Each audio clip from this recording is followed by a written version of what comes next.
Carmen la ha titulado Pinazo, Godella y todos nosotros.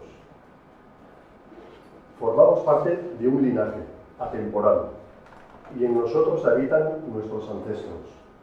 Transportamos a nuestros ancestros dentro. En gran medida, esta conferencia entrelaza naturaleza, arte y cultura tradicional a través de nuestro personaje, de nuestro gran personaje. Y se nos invita a repensar la huella en el paisaje como bien colectivo y nuestros modos de relacionarnos con el entorno. En nuestro caso, de Godella, con la finalidad de evocar espacios de encuentro y de tensión. Entre paréntesis, lo llamamos conflicto socioambiental, dilema ecosocial, como queramos, ¿no? O simplemente, bueno.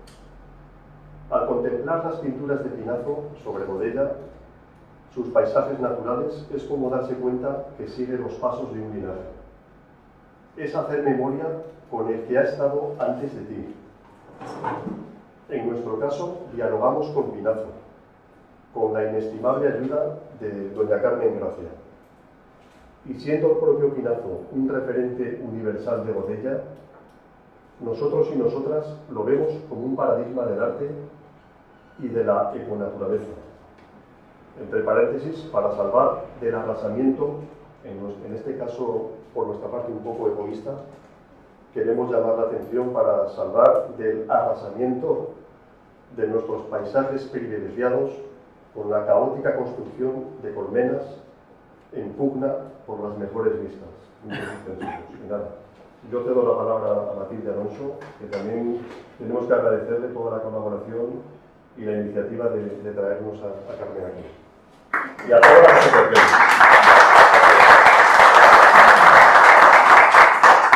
Bueno, pues gracias Rodrigo, gracias Carmen y gracias a todos los asistentes. Yo también quiero decir antes de presentar, no, al final no te presentaremos, porque lo que quiero comentar es que los vecinos de Godella estamos pasando momentos verdaderamente difíciles. Pasear por la ciudad nos muestra el desdén con el que se ha trabajado, con el que se ha tratado la arquitectura, con el que se ha tratado toda el medio ambiente y toda la actividad urbanística que ha habido, que hemos asistido a la destrucción de gran parte de nuestro patrimonio arbóreo, del patrimonio edificado de las áreas urbanas con valor ambiental. Campo Olivar está siendo degradado, muchas áreas con valor histórico, edificios y para colmo estamos sometidos a una amenaza permanente de que cada vez nos desayunamos con algo nuevo, como por ejemplo, pues hace 4 años que estuvimos peleando porque hubo unas modificaciones del plan general que querían construir en Godella nada más ni nada menos que 2000 viviendas. Es una barbaridad que salía, afortunadamente aquello se paró, pero ahora siguen R con una de las partes que había incluidas en todo ese proyecto global, que es la Torre del Pirata. Son continuas amenazas de las planificaciones más disparatadas que pretenden dilapidar todo nuestro entorno natural. Las iniciativas que tendrían la obligación de tomar nuestras instituciones para evitar los procesos irreversibles que están anunciados en todos los medios de comunicación, las está asumiendo la ciudadanía, desde libros sobre ecología, libros sobre, en fin, mil cosas, ¿no? Que todo eso está produciendo un desgaste en todos nosotros que supone para muchos compaginar un estado de alerta permanente con la vida de cada uno. Los mosquitos son tremendos, en este duro contexto de mosquitos, de calor y todo eso, la visita de Carmen Gracia supone para todos nosotros un fortísimo impulso que nos llena de argumentos de menosprecio del que somos víctimas a través de la infravaloración de nuestro patrimonio histórico, paisajístico, urbano y natural. Los argumentos están en la historia del arte, desde la valiosa mirada de nuestra invitada, que siempre explora una historia comprometida con la evolución de la vida y la naturaleza. Carmen durante años centró su trabajo en la historia del arte valenciano con una merecida y especial consideración hacia Pinazo, que hoy viene también con Carmen para ayudarnos en la defensa de nuestros paisajes tan conmovedores en sus lienzos. Voy a terminar enseguida, porque la mayoría de los presentes conocéis bien a Carmen Gracia. Tiene una trayectoria profesional abrumadora, que ha logrado el reconocimiento de todos allá donde ha ido, con una tremenda naturalidad, ya la vais a ver, siempre amable, sin imposturas y con una gran generosidad. Como enumerar sus méritos sería absurdo, yo os invito a revisar las tapas de cualquiera de sus libros para que podáis comprobar lo que digo. Podéis ver que esta mujer se ha comprometido con el arte, con la ecología y con la naturaleza a lo largo de su vida. El arte valenciano además ha viajado por el mundo entero de la mano de Carmen. Varios museos importantes de Japón, de México, de Nueva York, en Detroit, son testigos de los comisariados de Carmen Gracia. En definitiva, como docente todos sabemos que hay catedráticos, que es el máximo grado al que se puede acceder cuando uno se dedica a la docencia universitaria. Ella lo fue durante más de 15 años de Historia del Arte en la Universidad de Valencia, y no solo eso, sino que ha dado clases y ha hecho trabajos de investigación en universidades como en Oxford, en Florencia, en Dallas, bueno. También hay directores de museos importantes. Ella lo fue del Museo de Bellas Artes de Valencia, de la que hoy es honoraria. También hay gente que ocupa cargos institucionales importantes. Ella fue directora del Instituto de Arte de la Institución Valenciana de Estudis i Investigació de la Generalitat Valenciana, consellera de la misma institución y miembro numerario del Instituto de Estudis Catalans. Hay gente que escribe muchos libros, hay gente que escribe muchos artículos importantes, como ella también lo ha hecho y lo sigue haciendo. Es imposible enumerarlos. Pero alguien que asume todo esto, todo a la vez ya es difícil. Pero es que además que lo haya hecho con las exigencias intelectuales y éticas de Carmen, creo que es bastante imposible encontrarlo. Yo he traído este libro, que creo, si no lo ha hecho a escondidas, creo que es el último que escribió, y que es un libro que se titula Arte con la naturaleza, donde habla de los vínculos del arte con la vida de todos nosotros, por nuestro anhelo de perdurar en la naturaleza. Habla en unos términos que me parece genial, ¿no? Términos de empatía con el lugar, contra la arrogancia, la imposición y la soberbia de quienes lo destruyen. Es una reflexión preciosa sobre formas colaborativas de interacción del arte con el mundo, no solo desde el punto de vista estético, sino también vital. Merecía una lectura desde aquí en voz muy alta para ver si allá nos oían, como en el Times Barro, el tío Paloma que decía, por si alguien quiere oírme, desde aquí casi me decía ir capítulo por capítulo leyéndolo, por si nos querían escuchar ahí enfrente. Y bueno, yo con esto ya no quiero decir nada más, le paso la palabra, recibimos con verdadera ilusión y agradecimiento a Carmen Gracia, y los que no la conocéis creo que entenderéis que es verdad todo lo que estaba diciendo.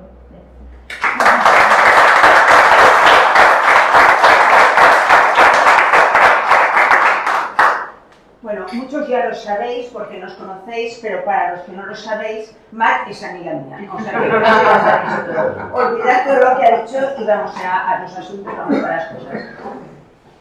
Bien, empecemos.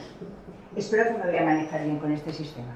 Hay un antropólogo que a mí me gusta mucho, que se lamenta de que tenemos una cultura dominante que en realidad es una contracultura, precisamente porque va contra la naturaleza. Y podemos ver algunos ejemplos.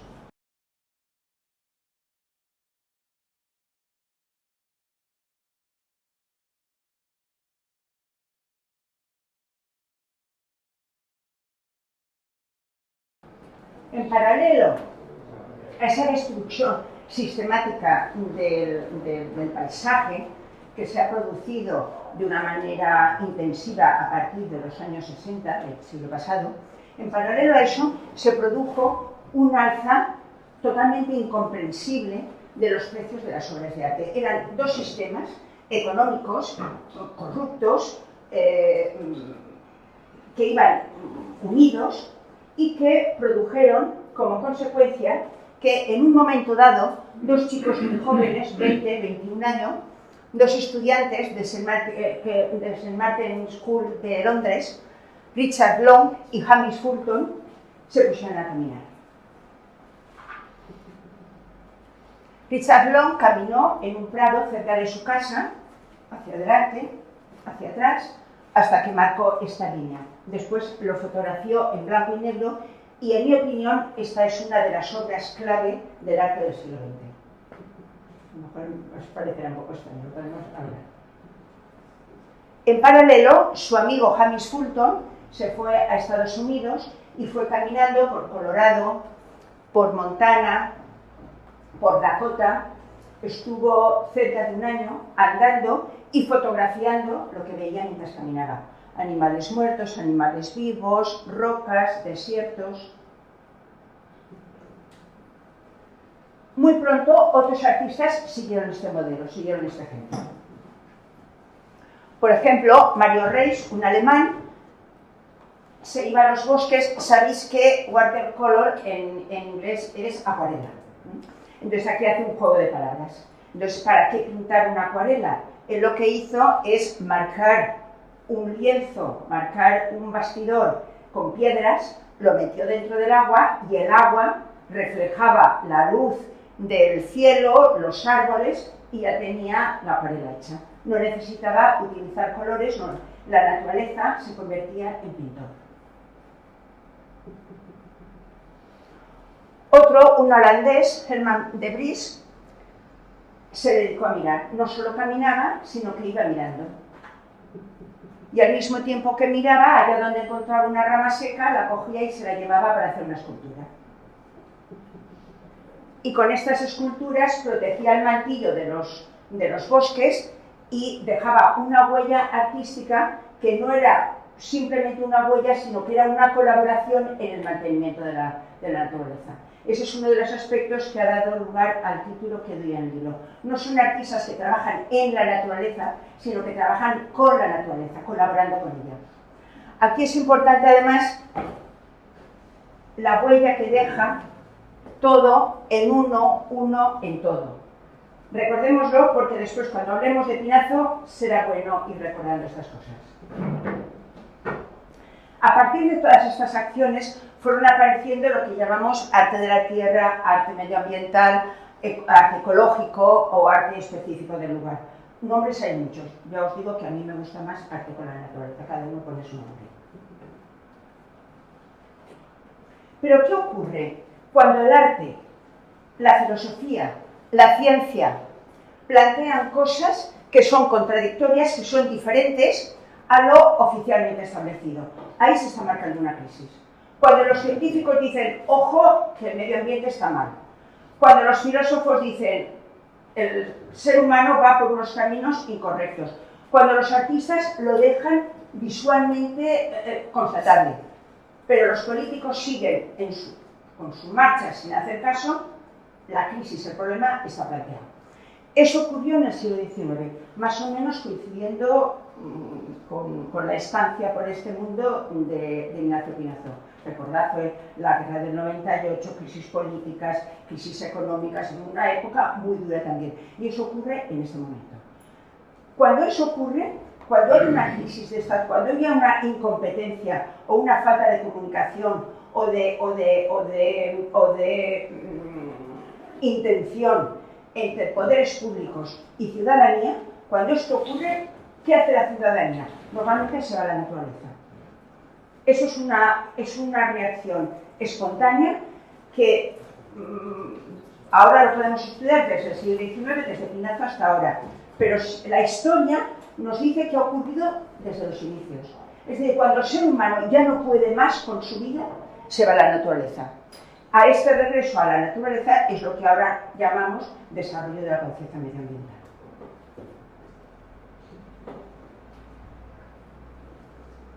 Aunque normalmente a los historiadores del arte, que nos gusta mucho poner etiquetas, consideran que la caminata es una expresión propia del arte conceptual o como mucho del arte ecológico, realmente yo he podido constatar que la caminata hunde sus raíces en la pintura del paisaje del siglo XIX. Si investigáramos en otra conferencia diríamos que todavía se va más atrás, pero vaya, nos quedamos en el siglo XIX. De hecho, aquí, en Godella, 100 años antes de que Fulton y Richard Long caminaran, Ignacio Pinazo se había puesto a caminar. Pero ¿quién es este Ignacio Pinazo, vecino nuestro, que en el siglo XIX ya se dedicaba a caminar por los alrededores de Godella?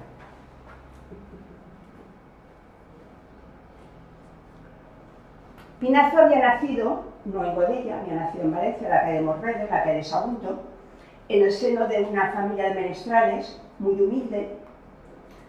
Su madre murió de parto cuando él nació, o sea que no tuvo madre, posiblemente como una complicación del cólera. Él se tuvo que poner a trabajar a los 7 años. Nunca llegó a escolarizarse de una manera normal, le dio unas cuantas clases y eso, pero nunca estuvo escolarizado. Empezó a trabajar en una platería, trabajó con un sombrerero, trabajó pintando cerámica, trabajaba en su casa haciendo pan que vendía entre los vecinos. Es decir, no tuvo una infancia. Su padre volvió a casarse y 10 años después de la muerte de su madre, su padre y su madrastra murieron también de cólera. Entonces tuvo que hacer ya cargo de la familia, de su abuelo, es decir, era el eje económico de la familia. Bien, este niño, ya digo, no pudo escolarizarse, no pudo adquirir estudios, pero tenía intereses, tenía inquietudes. Hubo una ley muy favorable para las clases humildes que se declaró abierta la educación. Es decir, todo el mundo tenía acceso libre y gratuito a la educación. Él aprovechó esto para matricularse por las noches en las clases de dibujo de la Escuela de Bellas Artes. Pasaba todo el día trabajando y por la noche iba a estudiar dibujo y pintura. Pues bien, este niño, en pocos años, en 4 o 5 años, optó a una pensión de la Diputación de Valencia, que la ganó con este cuadro, es el trabajo final, para ir a continuar con su aprendizaje en Roma durante 3 años. He de advertir que una pensión en aquel momento era el lanzamiento a la gloria. Es decir, no es como las ayudas que se hacen ahora, que no sirven prácticamente para nada. En aquel momento, quien realmente era muy difícil conseguir una pensión, quien la conseguía estaba lanzado. Todos los artistas que ahora podemos recordar, valencianos del momento, llegaron a un punto importante gracias a la pensión. Pinazo, Francisco Domingo Marcés, todos los que podamos imaginar del siglo XIX. Pues bien, allá que se va Pinazo con su Teresa, se casa con su novia y se van a Italia y empieza a pintar. Tenemos 2 autorretratos pintando, los dos, curiosamente, en un jardín rodeado de flores y de plantas.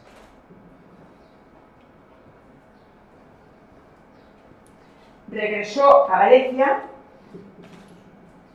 lleno de prestigio. Era el artista más prestigioso en aquel momento en Valencia. Empezó a hacer retratos, era muy buen retratista, empezó a hacer retratos a gente importante, por ejemplo, a Constantino Lombard.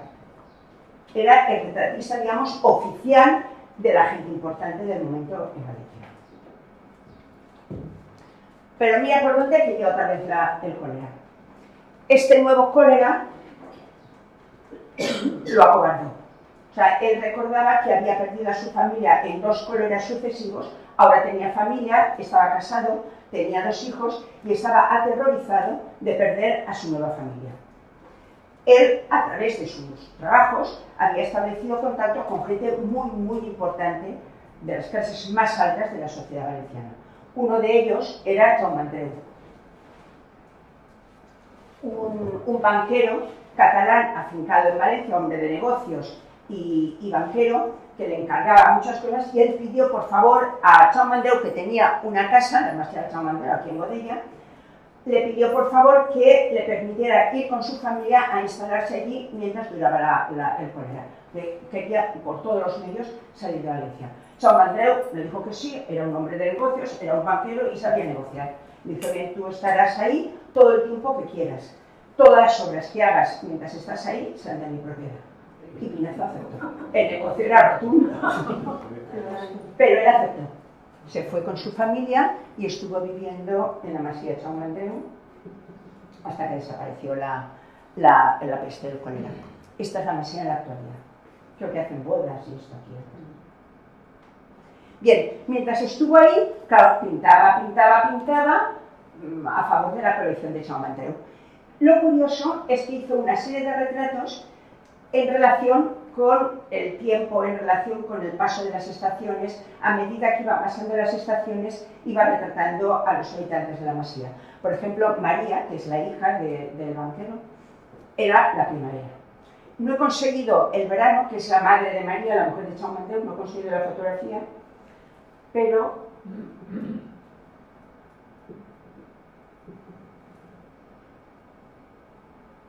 retrata a Chaumandeu como el otoño.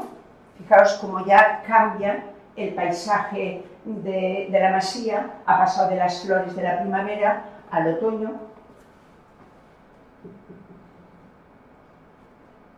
Y pinta a Manuel Coma, que era un socio de Chaumandeu, como el otoño. Y fijaos cómo va cambiando el paisaje de fondo, que siempre es el paisaje de Godella o el paisaje del jardín de la Masía, va cambiando a través de las estaciones. Aquí voy a incrustar un pensamiento de aquel caminante que hemos visto antes, de Amis Fulton, que dice: arte es el modo en que miras la vida y no tiene nada que ver con la creación de objetos. Esto parece muy revolucionario, sobre todo para los artistas que hay por aquí. Eso no quiere decir que el arte material no sirva, pero Amis Fulton lo considera como un medio intermediario. Lo que interesa es la mirada, es lo que uno ve, y después eso lo plasma en una obra o no. Pero lo importante, lo primero, es la mirada. Pues eso, antes de que lo dijera Fulton, ya lo puso en práctica Pinazo. El vivir en la Masía de Chaumandeu le permitió estar en un contacto constante durante meses y meses con la naturaleza. Eso le hizo tomar conciencia de la desilusión que genera el mundo moderno, de la insatisfacción que producen las grandes ciudades, de la orientación materialista del mundo actual. Fijaos que estamos hablando del XIX y parece que es el mundo actual. Pero sobre todo tomó conciencia del debilitamiento de los lazos que ligan a los hombres, a los humanos, entre sí y con la naturaleza. Todas esas son las reflexiones que él se iba haciendo mientras vivía, pintaba y trataba de sobrevivir a la peste en aquel momento. Y así pintaba la Masía en un momento de otoñal próximo a una tormenta, con los pájaros revueltos.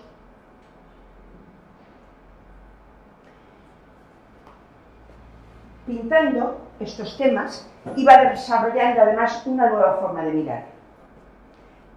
Era muy bueno eligiendo el tema, era muy bueno eligiendo la composición, era muy bueno con las gamas cromáticas, era muy bueno con la técnica. Es decir, técnicamente, Pinazo, digamos que era un ser excepcionalmente dotado. Ahora, eso a él no le interesaba relativamente, porque todo eso lo utilizaba para aprender a mirar y para aprender a ver. Y para darse cuenta de que había una nueva forma de ver un mundo nuevo. Además, eso muy pronto intentó transmitirlo a las generaciones posteriores, sobre todo a nosotros. Vamos a fijarnos en esto, que además es el cartel de promoción. Esta es una de las masías de la propiedad de una de las casitas de labriegos de la propiedad de Chaumandeu. Fijaros la composición, la casita al fondo, las estribaciones de la Calderona al fondo, las nubes, posiblemente esto es un atardecer de otoño. Fijaos, esto es exactamente lo mismo, pero es completamente diferente. Aquí estamos en un anochecer, no un atardecer, sino un anochecer. Es invierno, está lloviendo, es exactamente la misma vista, pero ha cambiado todo, ha cambiado su mirada, que se ha dado cuenta de que los cambios atmosféricos crean una imagen completamente diferente. Y vamos a hacer una prueba a ver si nos sale esto. Vamos a ponerle... Es que ahora viene aquí Pinazo y nos habla de la persona. Se puede saber mucho leyéndolo bien. El que comprenda la naturaleza como yo, sabrá pintar lo que yo pinto. ¿Lo habéis oído? ¿Repite un poquito? Es poco saber leer lo que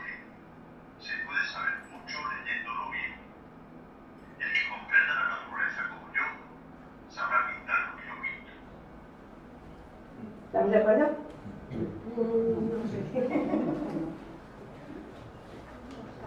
¿Cómo entendía la naturaleza? ¿Cómo él pretende que entendamos la naturaleza tal como la comprende él? Vamos a verlo en esta pinturita. Este cuadrito está hecho ahí en la Masía de Jaume Andreu, su familia, su mujer y sus 2 hijos. Pero yo tengo que ir ahí a señalaros dónde está su mujer y dónde están sus 2 hijos. Porque si no nos fijamos mucho, hay una fusión total de las figuras con el entorno.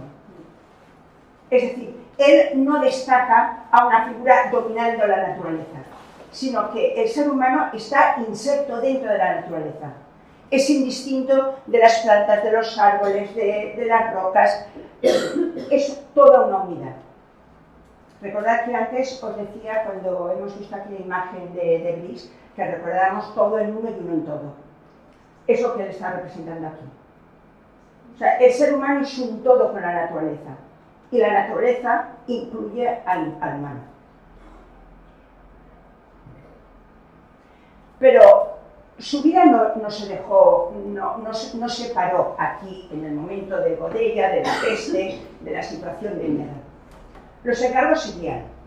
Se dedicó a pintar por encargo a poetas, a científicos, este es el de la calle, a grandes industriales, pintó al rey en el Palacio de Oriente, a grandes aristócratas, a políticos, a ministros, a más ministros, a señoras distinguidas de la alta sociedad. Es decir, él seguía teniendo trabajo importante, trabajo sólido, no ya en Valencia, había dado ya el salto a Madrid, y eran las grandes familias de todos los poderes políticos, económicos, sociales, de la aristocracia, la propia realeza, la que le encargaba a obras. Es decir, había llegado, digamos, a lo máximo que en aquel momento un pintor podía acceder. ¿Pero era esto suficiente para él? Este es el Palacio de la Bailía. Es la casa habitual, el domicilio habitual de su amigo José Jaume Andreu.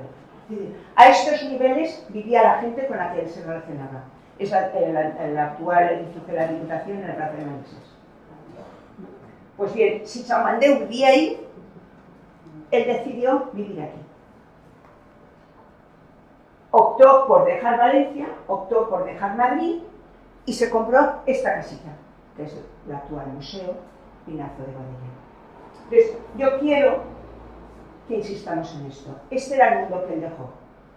Todos los pintores importantes que podemos recordar ahora, que han dado un salto a lo máximo, como lo dio él, terminaron viviendo en casas que imitaban las casas de sus clientes. Sorolla, Francisco Domingo Márquez, Fortuny, todo el que llegó a tener un estatus alto lo invirtió imitando las formas de vida de las clases para las que trabajaba.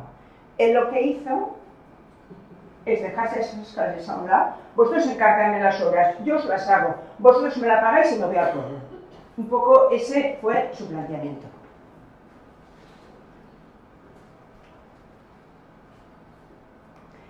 Esta decisión es muy relevante y yo quiero hacer mucho énfasis en ella porque yo estoy convencida de que una determinada ética de vida como esta, tan difícil que planteó Pinazo, implica una determinada ética de la naturaleza.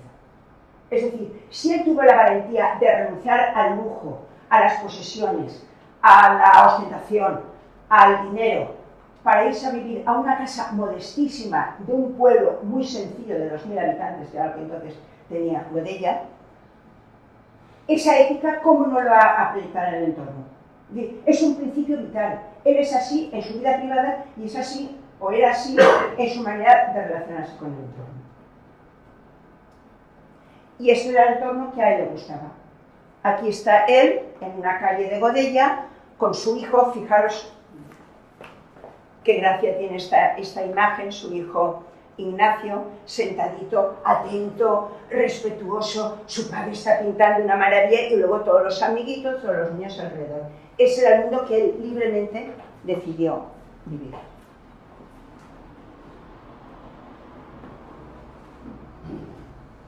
Y desde esa casa pintaba el entorno, lo que veía desde su casa.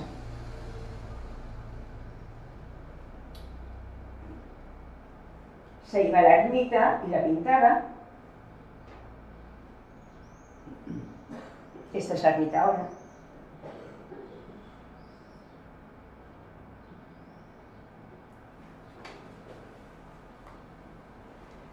Su manera de observar, de contemplar, en sí misma era sabia ya. Pero además tenía una percepción de la realidad que implicaba una identificación con el espacio geográfico. Es decir, que no se trataba solo de una percepción emocional, sentimental, sino que él vivía físicamente la naturaleza del espacio.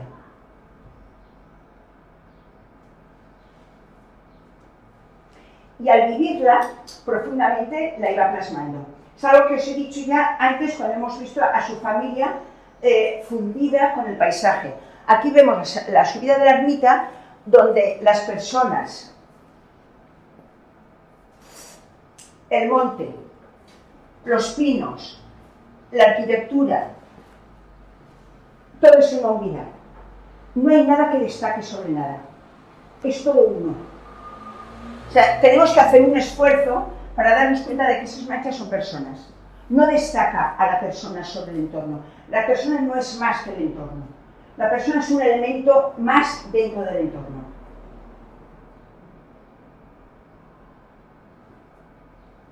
Esa parte le interesa mucho. Esto es lo mismo, es la ermita de espaldas, ¿no? Mirando hacia el mar.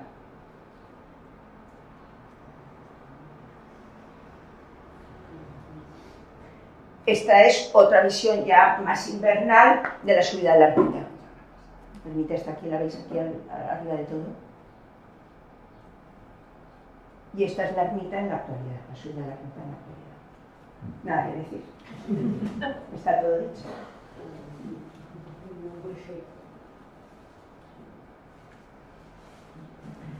El camino del cementerio, otra vez lo mismo. Cipreses, personas, suelo vegetal y arquitectura forman una unidad. Es decir, es un paisaje humanizado, es un paisaje intervenido por el ser humano, pero es una intervención que se diluye en el entorno. O sea, la arquitectura del cementerio casi se fusiona con la montaña, no destaca nada, no hay ningún elemento que sea dominante sobre ningún otro. Y esta es una parte que también le gustaba mucho, la cruz del molino, que estábamos viendo hace un momento. Otra vez igual, fijaos, el mar al fondo, la cruz, el molino, pero ¿os dais cuenta en este montón de manchurrones que hay un grupo de mujeres bordando? Pero están tan diluidas que de ninguna forma se convierten en figuras dominantes del entorno. Casi están borradas. Están fundidas totalmente con la imagen.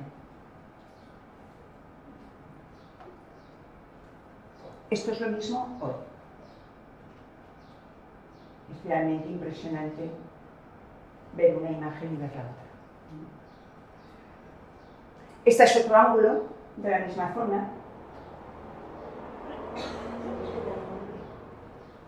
Este es otro donde ya no hay humanos, pero lo que está haciendo es un estudio riquísimo de la luz, de cómo la luz se filtra a través del emparrado, las manchas que produce, las distintas tonalidades. Es un trabajo de investigación absolutamente emocional de cómo se percibe la luz en un determinado espacio y en una determinada hora del día.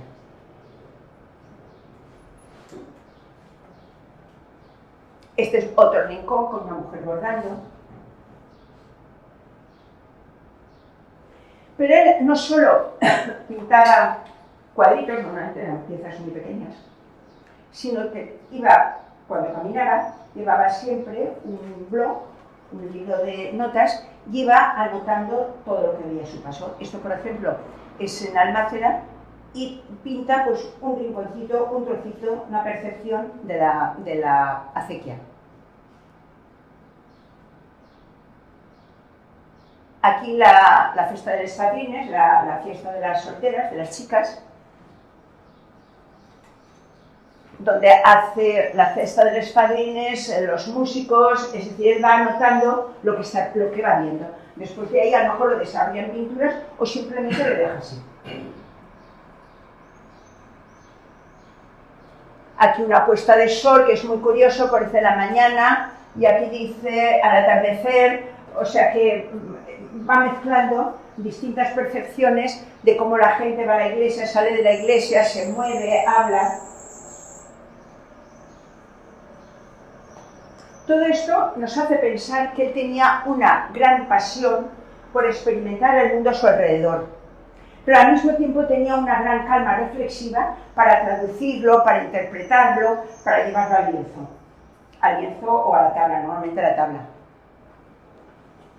Una de las cualidades que a mi juicio valoran más a Pinazo era su capacidad imaginativa para ver lo trascendental en los aspectos más banales de la vida cotidiana. Esa es una de las diferencias más notables que encuentro yo entre Pinazo y, digamos, por ejemplo, los impresionistas. Pinazo no es un impresionista. Vamos a verlo aquí. Esta es una de sus tablitas. Él reciclaba, era un gran reciclador. Normalmente las tablitas que utilizaba le gustaban mucho la madera de las cajas de puros. Por lo visto era una madera muy buena que absorbía muy bien el óleo sin necesidad de preparación. Digamos como esta tabla no está preparada. Eso es el color natural de la madera y encima directamente pintada. O sea que es de los primeros artistas que nosotros sabemos que ya reciclaban. Pero al mismo tiempo, esto que nosotros estamos viendo es una pintura, en principio, que unas manchitas, una manchita aquí, una allá, con prácticamente unos rasgos minimalistas, absolutamente minimalistas. Él está dando no solo una imagen de unos almendros en flor, sino una imagen de lo que es la primavera, del arranque de la primavera. O sea, nos hace introducir en un momento del tiempo, en una estación, en una vivencia. Es decir, no se trata solo de que él percibía colores, sino que percibía sobre todo lo que hay detrás de esos colores, sobre todo el paso del tiempo. Y vamos a ver si conseguimos que esto lo diga él.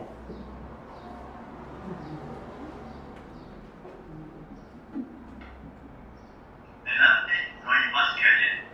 Ayer es hoy y ayer es mañana. Lo habéis oído. Sí. O sea que el mundo para él Delante no. es un círculo, tiene un movimiento circular repetitivo. Después de la primavera vendrá el verano, después vendrá el otoño. Él vive totalmente inserto en el movimiento natural, en el movimiento de la naturaleza. Antes hemos visto unos almendros en flor, una determinada imagen de la primavera. Aquí vemos a otra, como pintando adventicias, pintando las florecitas que nosotros vamos por el campo y pisamos. Eso a él le permite hacer una reflexión sobre el paso del tiempo, sobre el paso y la repetición constante del tiempo que vuelve una y otra vez, que cada vez es diferente y cada vez es igual. Vamos a ver ahora qué rasgos así básicos, rápidos, podemos encontrar en su pintura. Por una parte, la identificación con el pueblo en el que vivía, con ella. Él no era una persona especialmente religiosa, incluso hay muchos textos en los que critica muy duramente a la jerarquía religiosa, a la Iglesia católica, o sea, no era un hombre de misas. Pero al pueblo le gustaba la fiesta religiosa y él lo valoraba, lo aceptaba y lo vivía con el pueblo. Esto me da la impresión de que posiblemente es un corpus, porque aquí parece que hay un siriano, y él está ahí con las tracas dentro del ambiente de fiesta del pueblo viviendo la fiesta. Aquí lo mismo, una fiesta que posiblemente sea una noche de San Juan, está dentro del barrio del pueblo. pero además él sentía un gran amor por lo sencillo, por la sencillez, por la simplicidad. Por ejemplo, mira, esta es una de las horas para mí totales de él. Esto es una casa, aquí han plantado la mascleta, 4 pinchitos ya nos está ardiendo a la mascleta. Unas personas ahí a la puerta de una casa, esperando que la casa, otra vez vemos la tabla, que está sin preparar. La casa sabemos que es humilde, ¿por qué? Porque está pintada de cualquier manera con cal. Y después una puerta oscura, eso lo repite él mucho, que es la entrada a la intimidad. O sea, él pinta lo que está en la calle, él no se mete en la intimidad de las personas. O sea, él es totalmente respetuoso.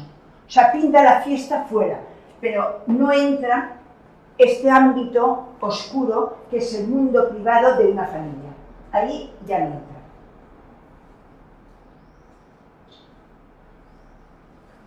Otro aspecto de su trabajo es lo que ya he venido diciendo con otras palabras, es el enrarecimiento de la tierra. Y eso lo vive y lo percibe. Por ejemplo, estos niños, no sé si igual eran sus hijos, unos niños empinan un cachorro. Unos niños jugando con algo tan básico como es un juguete hecho posiblemente por su madre, con unos trapos viejos, unas cañas, y los niños están ahí totalmente inmersos dentro de la naturaleza, disfrutando. Tenía aversión al énfasis, a la grandilocuencia, al que iba de sobrado, y eso lo representa en una fiesta, en una actividad que ahora lamentablemente se ha perdido, que es la tarara, que es el baile en círculo, que es un baile ancestral. Todas las culturas de todo el mundo tienen algún baile en el que se mueven en círculo las personas cogidas de las manos. En cada país se llama de una manera, pero prácticamente desde hace unos 4.000 años el ser humano baila en círculo con las manos cogidas. ¿Por qué? Habrá que buscar a un antropólogo que nos explique. Fijaos que estas son personas mayores, no son niños. Antes eran los adultos los que bailaban en círculo. Eso lo fueron abandonando, lo mantuvieron los niños y ahora ya ni siquiera los niños, porque los niños están con la tablet y con el móvil. Ya nadie se ocupa de bailar. Ojo, a ver si volvemos a bailar. Ya he hecho alguna sugerencia por ahí. Puede ser un acto de impugnación social muy potente el ponerse a bailar. Aparte de todo esto que estamos viendo, él tuvo la intuición, creo que era un hombre muy intuitivo, con una gran predicción de futuro, tuvo la intuición de que la pintura no era solo una manifestación cultural, una manifestación histórica, sino que podía tener la capacidad de intervenir en procesos históricos y transformarlos. O sea, él entendía por pintura algo más que hacer cuadritos para que hagan bonito colgados de una pared. O sea, él pensaba que a través de la pintura podía intervenir al mundo. Y es lo que trataba de hacer. Y es lo que trataba de enseñar a los demás, de enseñarnos a nosotros. Intuyó que aprender y enseñar a ver forma parte de una de las acciones críticas más radicales y revolucionarias que puede ejercer el ser humano. Y cuando nosotros miramos, y además de mirar vemos, y además de ver, sacamos conclusiones sobre lo que estamos viendo, que los poderosos se echan a temblar, porque nos estamos enterando de la situación. Eso es un poco lo que él nos venía a decir. Su compromiso moral e ideológico con el presente y con el futuro era precisamente esa manera suya de vivir el actual, de vivir su propio presente. Es decir, él vivía ahora, pero proyectándose hacia nosotros, indicándonos un camino que nosotros podríamos seguir. Él ahora mismo está aquí diciendo, ya era hora de que esto se diera como debería de ser. A ver si lo escuchamos otra vez. ¿Vamos? Sí, es que está pegado. Depositamos en las obras lo que somos, por eso la posteridad no se equivoca al juzgar. Pues juzga no las apariencias del autor, sino su ser, cuyas perfecciones y defectos deposita en sus manifestaciones artísticas o de otro orden. Depositamos en las obras lo que Sí, dale otra vez, Carmen. ¿No? Es decir, que él tenía conciencia, él tuvo muchos problemas de incomprensión, pues la gente ahora le gusta el dinero, pues si tú puedes ganar dinero, ¿por qué no lo ganas? Pues eres un acomplejado, le llamaban acomplejado, decían que tenía complejo de inferioridad, decían que era un cobardica, le decían de todo, porque no lo podían entender. Entonces él tenía conciencia de que en su ámbito, en su mundo, en su época, muchos no lo iban a entender, pero nosotros sí. O sea, hace una proyección porque dice el futuro siempre entiende, porque el futuro deja lo accesorio y se centra en lo esencial. O sea, él siempre tuvo la esperanza de que habría alguien, los que estamos aquí por ejemplo, de que finalmente entenderíamos lo que él quería hacer.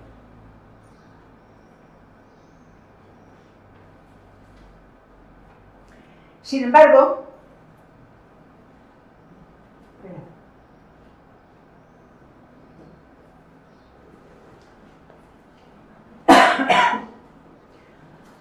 el caminante, esos caminantes que hemos visto, que son habituales del siglo XIX y se fueron más habituales todavía en el XX, caminan porque les gusta dialogar con el país natural, con el paisaje natural.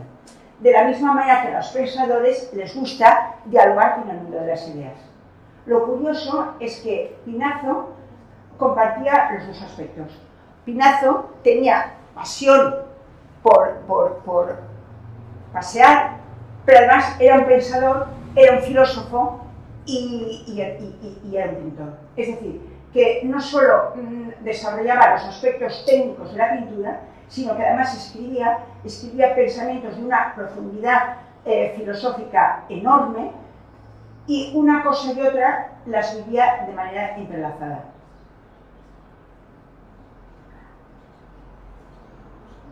Pero en mi opinión, eso ya es una interpretación mía, esta actitud ante el paisaje, ante el entorno de Godilla, de Pinazo, iba más allá de lo artístico y más allá de lo filosófico o lo intelectual para profundizar en aspectos éticos del ser humano. La naturaleza siempre favorece a quien la celebra, y esa fusión suya con el paisaje le invitaba a la práctica de una moral simple, libre, eso es muy importante, la libertad para él era fundamental, sin imposiciones, sin imperativos, sin saber y sin fingimiento, sin mentira, no soportaba la mentira. Esta era la manera de vivir y de trabajar de Pinazo.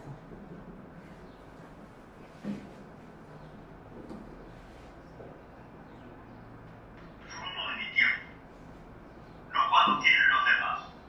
No soy oportunista. Esto es muy bueno. Yo doy el fruto de mi tiempo, no cuando quieren los demás. O sea, a él le importa nada a los demás.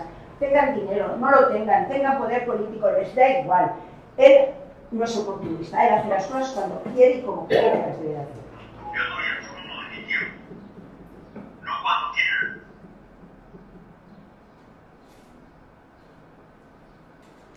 Al hacer esto, al pasar de una estética de la mera representación a una estética del lugar, Pinazo rompía la tradicional separación de disciplinas. Es decir, sus pinturas nosotros las podemos valorar como obra de arte. Un geógrafo las puede valorar desde el punto de vista de la geografía, de la topografía o de la climatología. Un político los puede valorar desde el punto de vista de la valoración de la utilización del suelo. Un antropólogo puede ver cómo el humano ha intervenido en el monte para crear, por ejemplo, un campo de almendros. O la sociología, que hace que todo eso tenga coherencia. Es decir, que en sus obras no vemos solo pintura, no solo vemos un trabajo de bellas artes, sino un conglomerado, una fusión de una serie amplia de disciplinas. Visto todo esto, no es sorprendente los puntos de contacto que podamos encontrar entre el pensamiento de Pinazo y el nuestro, en el mundo actual o del grupo de personas que hoy estamos aquí reunidos. La similitud se asienta en una misma actitud, en una misma intención, en ese espíritu que caracteriza al humano cuando camina sin objetivos, sin sentido utilitario, como mero espectador desinteresado y amigo feliz del paisaje, sin quererse apropiar, sin quererse beneficiar de él, sin quererlo explotar, simplemente participando del entorno.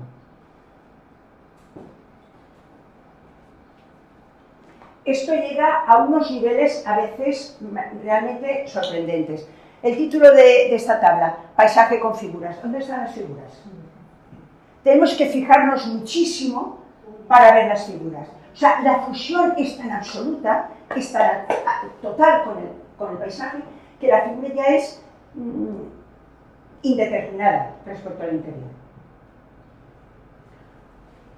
He traído unas imágenes de contemporáneos suyos. Un paisaje con figuras de Francisco Domingo. Y una gitana bailando. Fijaros en un caso y en otro, como la figura humana domina. Está claramente definida, está superpuesta a una figura y un paisaje, y se superpone. No hay una fusión, no hay una intercomunicación. Aquí todo es uno. Y estamos hablando de la misma época, ¿eh? Son artistas contemporáneos.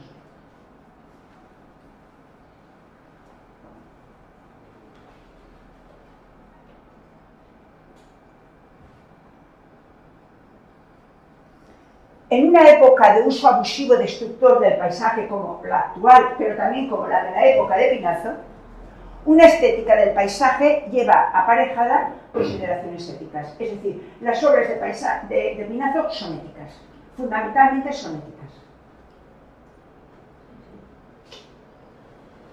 ¿Qué podemos aprender de esta ética? Podemos aprender la resistencia contra las fuerzas de un sistema que tiende a la aniquilación de la subjetividad libre para sustituirla por ciudadanos obedientes que no cuestionen los fundamentos del sistema económico. Un sistema que solo ve en el paisaje futuras parcelas para la expropiación y la explotación. Vamos a ver qué nos dice sobre esto.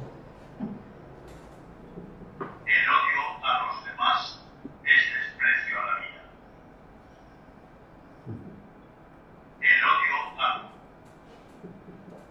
El odio a los demás es desprecio a la vida. Y tenemos esta joyita realmente sorprendente. El título es Paisaje con Cupido. Podemos intuir que esto es la Torre del Pirata. Y no sé por dónde a él se le ocurre poner ahí al espíritu del amor. Pone el espíritu del amor y siembra el paisaje de rosas. O sea, que parece que como de una manera premonitoria, Pinazo hiciera pasear al amor por la Torre del Pirata, sembrara el espacio de flores y ahí nos lo dejara como un recuerdo para el futuro, para que los que estamos aquí sepamos lo que él pensaba al respecto. Y vamos a ver lo último que nos cuenta. Cuanto más creen los hombres estar en la verdad, suelen apartarse mucho de la razón natural. ¿Podemos proyectarlo? Gracias. Cuanto más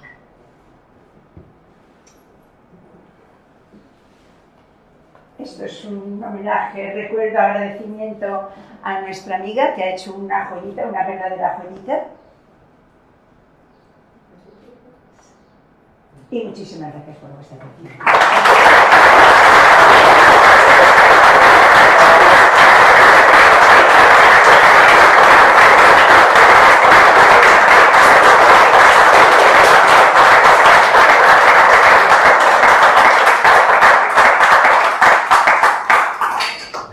Bueno, pues muchísimas gracias por estar aquí, muchísimas gracias por aguantar el rollo y nada, yo estoy a vuestra disposición si queréis comentar algo, si alguna cosa no ha quedado clara. De rollo nada, ¿eh? Felicidades porque es maravilloso lo que has contado. ¿Cómo lo has contado? Gracias. De nada. Yo tengo encomendada la misión de moderar si queréis ahora el turno de participación. Entonces, por eso me pongo de pie, por si alguien quiere levantar la mano y quiere comentarle algo a Carmen. Yo quiero darle las gracias muchísimas porque me ha parecido interesantísimo, muy fácil, muy asequible, muy bonito. Y bueno, me interesa saber si por ejemplo, Lozano, Porcar, todos los paisajistas tenían también con Pinazo relación, ¿no? Bueno, son otra generación, son posteriores. Son posteriores. O sea que en realidad él es también creó una escuela, ¿no? Por así decirlo. No, yo no la consideraría escuela porque él era una persona a quien algunas personas valoraban mucho porque era un buen hombre, era una buena persona, y otros, un buen hombre pero no sabe vivir, no sabe hacer dinero. O sea, no fue una persona unánimemente valorado en la manera que yo sinceramente considero que tenía que ser valorado. Yo, de verdad que no es porque yo hacía trabajo, yo estoy enamorada de Pinazo, toda la vida estoy, totalmente. Y lo siento, Carlos, que estás por ahí, pero tienes que privar de mí. No soy realmente objetiva, pero creo que tengo fundamento. Era un ser excepcional. Era tan excepcional que renunció a la gloria por sobrevivir a Godella. Eso lo dice todo. No conozco a ningún otro artista así. Ninguno. Eso es un salto muy grande. Quiero decir que no podía crear escuela, porque la gente lo que quiere es ser rica y ganar dinero, y vender obras y comprarse casonas. No. Ahora, privadamente sí que se limitaba, se le copiaba porque era bueno, porque aparte de su ética, aparte de su postura moral, técnicamente, artísticamente era excepcional y de él se podía aprender mucho. Entonces sí que había una cierta admiración, pero no una escuela en el sentido de que hubiera gente que repitiera lo que él hacía, porque la gente lo que quería era vender y ganar dinero, no estar en un pueblo. Es muy difícil seguir esas posturas tan radicalmente éticas.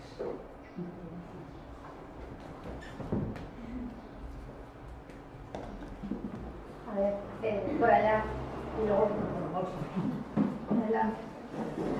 Jo soc fill de Godella, per tant puc parlar un poc en nom de Pinazo, Pablo Casals. Pinazo puso a Godella en el mapa. Antes de que viniera Pinazo, pues Godella era un pueblo de labrador, de gente de la huerta, que prácticamente no había. La primera escuela que se hizo en Godella fue ya en 1900. Fue un acicate para toda la juventud de la época de Godella, que sirvió para que crear una especie de cultura, vamos a decirlo así. Empezaron los agentes jóvenes de Godella por pintar abanicos.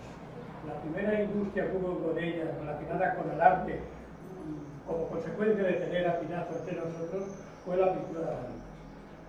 De ahí nace una frase que no sé hasta qué punto: Godella, cuna de artistas. Todo gracias al socaire de Pinazo. Después han habido pintores, vecinos de Godella, José Navarro Llorens. Navarro Llorens se le llama el olvidado, que estuvo coetáneo de Pinazo, un gran pintor que tampoco no hay ningún trabajo sobre él que realmente le dé la categoría que tiene, que en cambio en las subastas de Londres se pagan sus cuadros cantidades y Navarro se murió de hambre. Navarro vivió en Godella, su mujer y sus dos hijos murieron de tuberculosis, después se fue a Valencia, su hermana se refugió en casa de su hermana.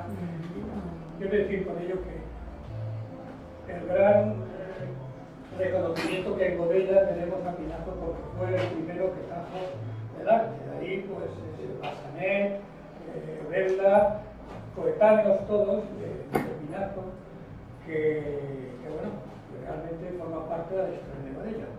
Y para acabar, también quisiera decir un poco, aquí hay un nombre que no se ha nombrado, pero que está en el ambiente, que es Sorolla.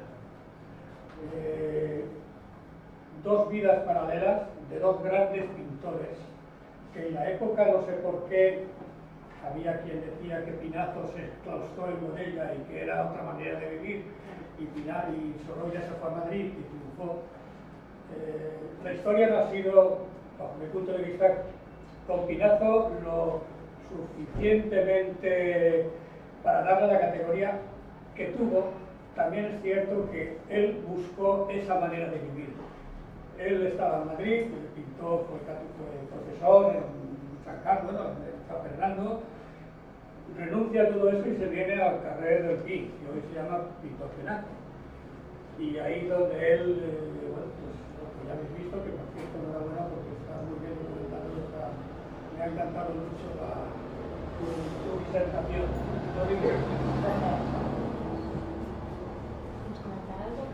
Sí, no, es así, estoy totalmente de acuerdo. Sí. Aquí, sí, yo creo que se llama Godella Cuna de Artistas porque después de Pinazo vinieron más, o sea, él fue el primero, pero otros vinieron aquí a vivir, a pintar, y se creó un ambiente totalmente diferente. Yo entiendo que él movilizó el pueblo para mejor, pero claro, lo que has dicho, Sorolla se fue a Madrid, se fue a vivir a un palacete, que es el actual Museo Sorolla, y vivía a un nivel completamente diferente. Veraneaba en San Sebastián, se codeaba con los grandes artistas internacionales, hizo mucho dinero. Si Pinazo no hizo ese dinero es porque no quiso. O sea, fue una opción ética. Y es lo que yo quiero repetir muchísimas veces, porque entonces la gente no lo entendía, sus contemporáneos no lo entendían, pero incluso ahora mismo yo estoy segura que hay mucha gente que tampoco lo entiende. Que uno opte por vivir en una casita de planta baja, es que ni siquiera 2 plantas, lo más humilde que encontró. Un hombre viviría feliz el resto de su vida. Es una opción ética. Y sobre eso es muy difícil dialogar, porque es opción. Igual que la opción de Sorolla fuera de él. Que tampoco no es un momento ahora de hablar de Sorolla, no. Hablemos de Pinazo. Porque Sorolla tiende a absorber un poco demasiadas cosas. Son opciones. Yo, hablando del arte, yo leía de tiempo que Pinazo fue un pre-impresionista. Antes de eso sí, no cabe duda. No se le oye, sobre que Pinazo se dice, se ha leído que fue un pintor pre-impresionista. Y otra cosa que quiero preguntar y comentar, que no acababa los cuadros, no los terminaba, dejaba un poquito de material detrás. Bueno, sobre el impresionismo, eso es otra conferencia. Venimos otro día. Vale. Porque para decir si Pinazo era un preimpresionista, antes tendríamos que definir qué es impresionismo. Y ahí ya nos metemos en terrenos rebaratizos. Mi opinión, no tiene nada que ver con el impresionismo. No tener nada que ver con el impresionismo no quiere decir ser inferior, tampoco ser superior, es otra cosa. No tiene nada que ver. El impresionismo viene de impresión, es una impresión visual. Los artistas impresionistas tienen golpes de visión y rápidamente lo ponen en el lienzo. Es una impresión física, puramente visual. Lo que hace Pinazo, más que una impresión, es una sensación. O sea, él mira, ve, siente y pinta lo que siente. O sea, que es un proceso mucho más elaborado, mucho más complejo que el del impresionismo. No estoy diciendo que sea superior al impresionista. Digo que es diferente, que es otra actitud que no tiene nada que ver. Son contemporáneos, trabajaban al mismo tiempo, impresionistas y Pinazo, o Sorolla, un poquito, Sorolla es un poco posterior, pero no. Mi opinión es que no. Porque además el decir pre ya es rebajarlo. Es como algo que empezó lo que después hicieron mejor. No. Los impresionistas, insisto, pintan impresiones visuales, Pinazo pintaba sensaciones. Pinazo elaboraba la impresión visual, la filtraba a través, por eso yo he dicho antes que trabajaba muy lentamente. Los impresionistas trabajan muy deprisa. Lo de acabar depende de lo que entendamos por acabarlo. Cuando una cosa está hecha, ¿para qué ponerle más azúcar? Si lo que él quiere, si la sensación que él ha sentido la puede plasmar con una simple pincelada, ¿para qué poner 2? Es una cuestión de economía de medios y de no cansar al espectador. Es decir, esto es lo que siento, míralo, y ya está. No hace falta perfilar. Ya hemos visto cómo Francisco Domingo Márquez o Fortuny acaban. Es otra manera. no tiene nada que ver con Pinazo. Eso siempre estaban, para que vieras que una perita tenía dos ojitos, una naricita, una boquita. Él lo necesita. Una mancha ya nos está diciendo que es un ser humano. Es otra actitud diferente. Insisto, ni mejor ni peor, diferente.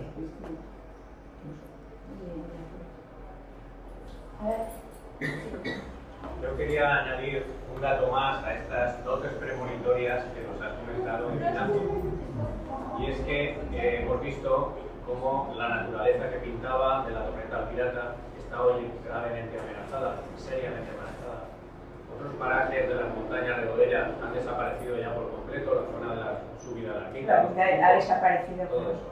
Pero es que además, donde vino a vivir, a la Masía de Sant Andreu, también está amenazada ahora por la ampliación o duplicación del bypass. Se come un trozo de la Masía de Sant Andreu y de toda esa zona montañosa, de campos, etcétera, etcétera. Por lo tanto, esa premonición de Pinazo parece que es extraordinaria. Sí, sí, sí. Y yo veo que tenía una visión de futuro. Yo creo que el pueblo de Godella tenemos que hacer caso a nuestro artista Petén y hacerle caso en la lucha contra toda esta agresión medioambiental que nos están sometiendo nuestras autoridades.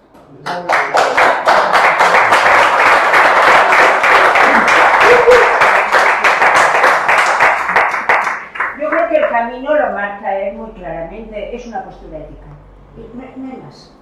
Y él lo demostró con su propia vida, y el que quiere imitar esas formas de vida que las imite, y el que no, pues que vaya por... Pero él el camino lo marcó.